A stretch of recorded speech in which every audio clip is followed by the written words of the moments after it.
Hi friends, Hindi recorded channel में आप सभी का स्वागत है। दोस्तों, अपने पिछले कुछ अध्यायों में हमने जाना कि आलोचना किसे कहते हैं।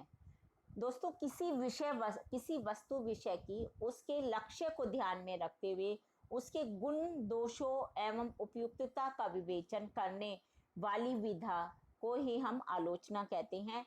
हमने आलोचना की परिभाषा के अलावा हमने जाना कि किस प्रकार आलोचना को चार भागों में विभक्त किया गया है, उस पर हमने चर्चा की। और साथ ही साथ हमने आलोचक के गुण यानी कि जो आलोचना करने वाले हैं उनके गुणों पर चर्चा की। हमने जाना कि एक पुस्तक समीक्षा कैसे लिखते हैं, फिर उसका उदाहरण गोदान के रूप में हमने उस पर भी चर्चा की।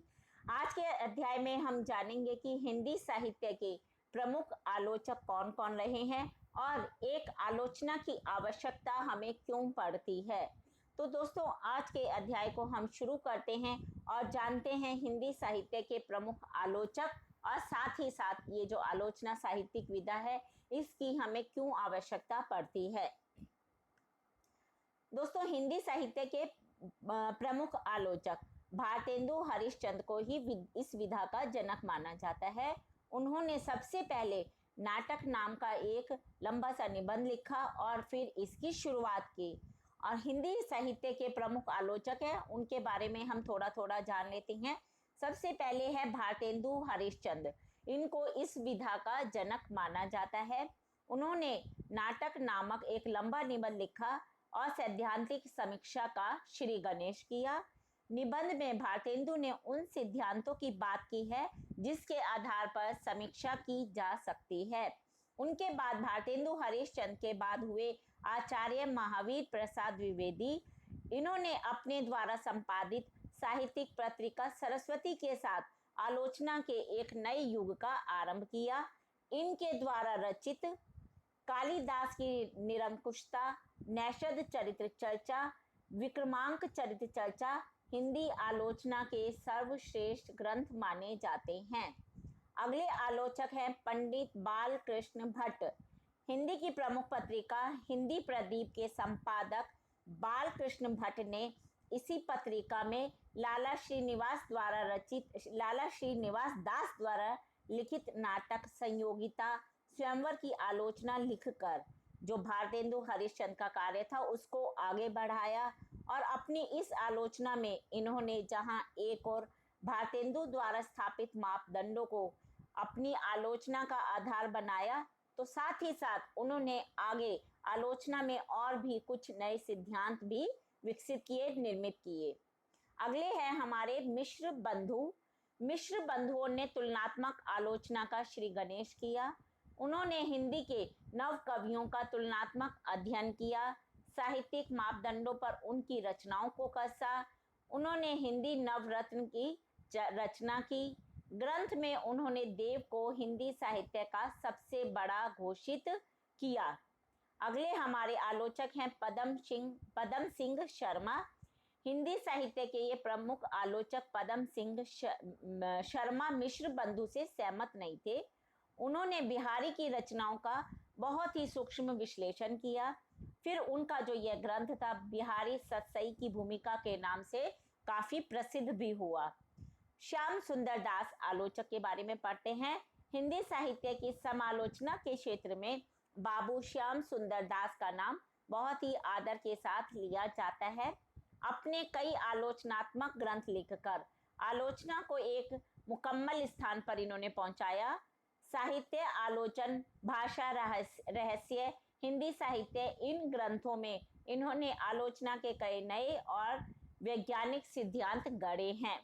अगले आलोचक हैं आचार्य रामचंद्र शुक्ल। हिंदी साहित्य में आलोचना विधा को सर्वमान्य और सर्वोच्च स्थान पर पहुंचाने का श्रेय इन्हीं को जाता है।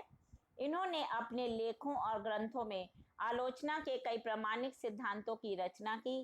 हिंदी साहित्य के इतिहास लिखकर इतिहास लेखन की नई तकनीक ईजाद की। इसके अलावा सूरदास, रसमीमांसा, त्रिवेणी में अपने नए सिद्धांत भी इन्होंने प्रतिपादित किए हैं। आचार्य रामचंद्र शुक्ल हिंदी साहित्य में आलोचना विधा को सर्वमान्य और सर्वोच्च स्थान पर पहुंचाने का श्रेय आचार्य रामचंद्र शुक्ल को ही जाता है। अपने लेखों और ग्रंथों में आलोचना के कई प्रामाणिक सिद्धांतों की इन्होंने रचना की। अगले आलोचक हैं आचार्य हजारी प्रसाद द्विवेदी। ये हिंदी साहित्य के सर्वश्रेष्ठ आलोचक माने जाते हैं। इन्होंने ऐतिहासिक आलोचना का सूत्रपात किया। इनके द्वारा लिखित हिंदी साहित्य की भूमिका, हिंदी साहित्य का आदिकाल, हिंदी साहित्य उद्भव और विकास आदि आलोचना के अपरिहार्य ग्रंथ हैं। डॉक्टर नागेंद्र, इन्होंने अपनी समीक्षा में भारतीय और पाश्चात्य समीक्षा का समन्वय करने का प्रयास किया। दोस्तों, शुरुआती में इन पर पाश्चात्य आलोचकों का भूत सवार था, लेकिन जैसे जैसे इन्होंने हिंदी ग्रंथों और आलोचना ग्रंथों का अध्ययन करना शुरू किया, उन पर पाश्चात्य सभ्यता का असर उतरता गया। इन्होंने साकेत, एक अध्ययन, सुमित्रानंदन पंत, आधुनिक हिंदी का नाटक, आधुनिक हिंदी कविता की प्रवृत्तियां, भारतीय साहित्य शास्त्र की भूमिका और रस सिद्धांत जैसे ग्रंथों की रचना की। बाबू गुलाब राय, इन्होंने भी हिंदी साहित्य में सैद्धांतिक आलोचना पर काम किया। इनके द्वारा रचित सिद्धांत और अध्ययन, काव्य के रूप, हिंदी नाट्य विमर्श आदि प्रसिद्ध ग्रंथ हैं। डॉक्टर राम विलास शर्मा आलोचक के बारे में हम जानते हैं। इन्होंने आलोचना को अपने कई दृष्टि से देखा है। इनकी दृष्टि हमेशा प्रगतिवादी रही। इस समय तक हिंदी साहित्य में प्रगतिशील ग्रंथों की रचना भी हो रही थी। उनको नियंत्रित करने में इनके आलोचनात्मक ग्रंथों ने बहुत मदद की। इनके प्रसिद्ध आलोचनात्मक ग्रंथ कौन कौन से हैं, जान लेते हैं। प्रगति और परंपरा, प्रगतिशील साहित्य की समस्याएं, निराला की साहित्य साधना और निराला आदि। राम स्वरूप चतुर्वेदी के बारे में जानते हैं। ये हिंदी साहित्य के प्रमुख आलोचक और साहित्यकार रहे। इन्होंने नवलेखन को लेकर अपने आलोचना ग्रंथ लिखे। अपने आलोचनात्मक ग्रंथों को नवलेखन का ही नाम इन्होंने दिया। इस तरह से इनके द्वारा नवलेखन को एक नई दिशा मिली। धर्मवीर भारती, हिंदी साहित्य के प्रख्यात साहित्यकार और आलोचक। धर्मवीर भारती साहित्य में मानवीय मूल्यों के जबरदस्त हिमायती थे। इन्होंने देखा कि हिंदी में मानव मूल्य धीरे धीरे गौण होता जा रहा है, जो कि भविष्य के लिए सही नहीं है। इसलिए इन्होंने क्या करा, मानव मूल्य और साहित्य नामक प्रसिद्ध आलोचनात्मक ग्रंथ लिखे और साहित्य को एक सम्यक दिशा दी। डॉक्टर नामवर सिंह, इन्होंने हिंदी आलोचना को नई दिशा दी। इन्होंने कविता के नए प्रतिमान लिखकर कविता को एक नई दिशा देने की कोशिश की। ये तो दोस्तों कुछ प्रमुख आलोचक थे। इसके अलावा भी हिंदी साहित्य में ऐसे कई आलोचक हैं जिनके योगदान को हम नकार नहीं सकते हैं। उनमें से कुछ प्रमुख के नाम मैं आपको बता देती हूँ। सच्चिदानंद हीरानंद वात्स्यायन अज्ञे, डॉक्टर फतेह सिंह, प्रेम घन, गंगा प्रसाद अग्निहोत्री, अंबिका दत्त व्यास, डॉक्टर राजकुमार गर्ग, डॉक्टर कृष्णलाल, डॉक्टर केसरी नारायण शुक्ल, जयशंकर प्रसाद, आचार्य विश्वनाथ प्रसाद मिश्र, डॉक्टर विनय Mohan Sharma, doctor Harvansh Lal Sharma, इलचंद Joshi, Shivdan Singh Chauhan, doctor Vijaypal Singh, doctor Vijendra स्नातक आदि इनमें से प्रमुख आलोचक हैं। दोस्तों, ये तो हमने जाना हिंदी भाषा के प्रमुख आलोचक कौन कौन थे और इन्होंने कौन कौन से अपने प्रमुख ग्रंथ लिखे, आलोचनात्मक ग्रंथ। अब हम जानते हैं कि ये जो आलोचना है इसकी आवश्यकता क्यों होती है।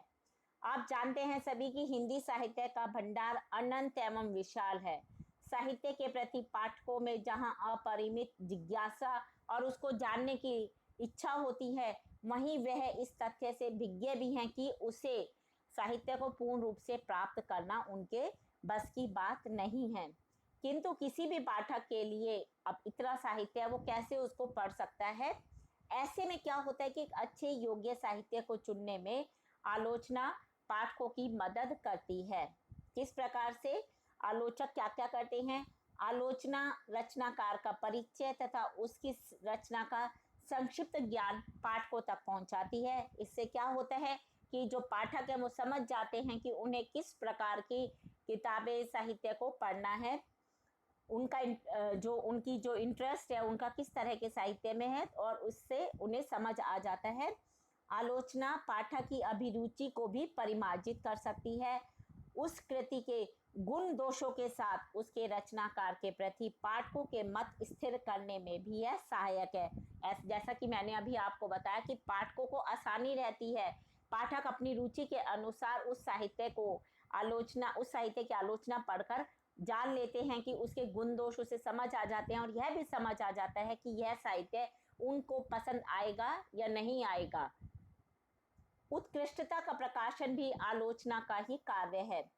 कवि प्रतिभाओं की विशेषताओं का पूर्व उद्घाटन भी एक आलोचना ही करती है। कलाकृति द्वारा कवि के मन पर प्रकाश डालना और वैयक्तिक, सामाजिक तथा युग के परिस्थिति के प्रभाव को स्पष्ट करना भी एक आलोचक का ही कार्य है।